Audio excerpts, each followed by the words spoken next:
Hello mga marikoy at mga parikoy, ito luto na itong ating collard greens. Yan.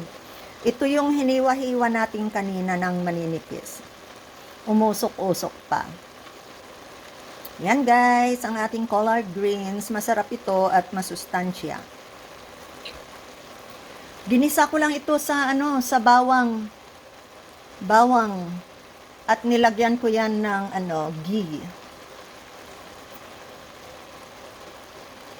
Substitute ng coconut oil. Try din natin yung ghee.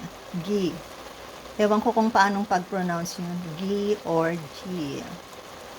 Yan guys, kumukulo na ang ating nilutong collard greens. Ikot-ikot naman tayo. Yan.